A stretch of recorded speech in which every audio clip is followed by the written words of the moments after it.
Certains médiums disent que travailler avec des guides, d'autres avec des anges ou des ancêtres. Toi, tu parles d'un accès direct à la source.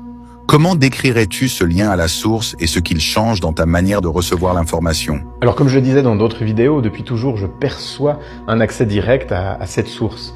Durant un moment de ma vie, ça portait l'étiquette de Dieu, mais pour moi la source, c'est le livre vivant et la lumière qui permet de le lire.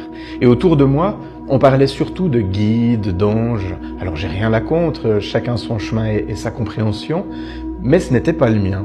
Et alors j'ai longtemps gardé pour moi en pensant ne pas faire comme il faut. Et je ne ressentais pas avoir des guides autour de moi. Et certains thérapeutes à qui j'ai partagé mon ressenti me disaient à chaque fois, plutôt sur un ton agressif, comme s'ils détenaient la vérité absolue, « c'est impossible, tout le monde a des guides, c'est comme ça ». Alors à un moment donné, je me suis dit, si j'ai des guides, je vais approcher des médiums, et puis, par curiosité surtout, demander un message de mes guides. Et la plupart d'entre eux m'ont donné des messages dépourvus de sagesse, complètement à côté de la plaque, sans aucun sens par rapport à qui je suis, et dans tous les cas, ça ne résonnait pas en moi. Mais il y en avait un qui avait l'air sincère et qui me dit, eh bien, en ce moment, apparemment, tu n'as pas de guide, tu en as eu, tu en auras certainement encore, mais pour l'instant, il n'y a rien et donc je n'arrive pas à te transmettre un message de ce côté-là. Interpellant, en tout cas, j'ai trouvé que c'était le plus honnête. Et puis un jour, j'ai entendu la célèbre médium, cette médium internationale, Angélique Correvard, j'espère que j'égratine pas son nom, elle a dit quelque chose qui m'a bouleversé. Elle racontait que lorsque les journalistes lui demandaient à qui elle était reliée, elle savait pas quoi répondre. Elle n'avait pas de guide, elle n'avait pas d'ange, pas de voix à entendre. Elle avait simplement un accès direct au flux d'informations universelles à la source. En l'écoutant, j'ai eu l'impression qu'elle venait de mettre des mots précis sur ce que je vivais intérieurement sans jamais avoir su l'exprimer. Et ça m'a percuté. Ça a été une véritable libération qu'une personne reconnue comme elle vive la même chose.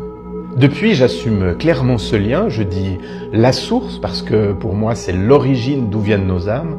Le mot Dieu, au vu de mon histoire, eh bien ça sonne comme une cassure. Et puis pour expliquer simplement, comme je l'ai déjà dit, la source de ce flux d'informations, c'est comme le livre vivant et la lumière qui permet de le lire. En sanskrit, on appellerait ça aussi les annales akashiques. Ce sont les pages écrites, la mémoire du chant. Et je me relie en premier lieu à la source et je lis ensuite certaines pages.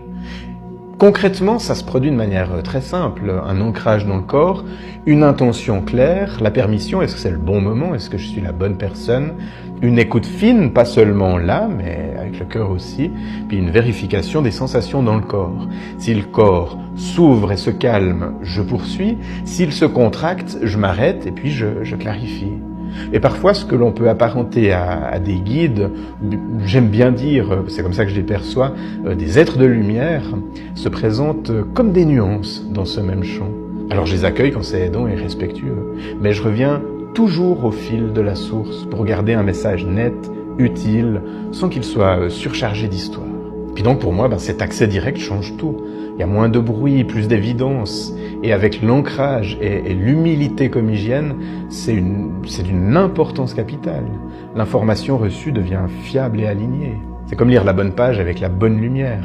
Ce qui ne veut pas dire que les messages transmis sont forcément bien reçus, mais ça c'est une autre histoire. Et je suis persuadé que tous les messages sont des graines semées qui vont germer en temps voulu.